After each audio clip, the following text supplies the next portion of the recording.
சுத்த மௌனம் போல கோபமேதும் இல்லை, உடைந்த அழுகை போல ஞானம் ஒன்று இல்லை, காலம் மாற்றிடாத காயம் இங்கு இல்லை, இது எழுதா கதையோ.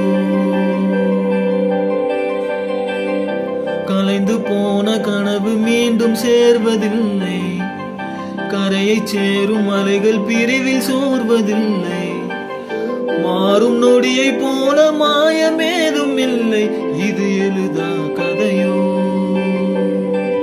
ஓ எழுதா கதையோ,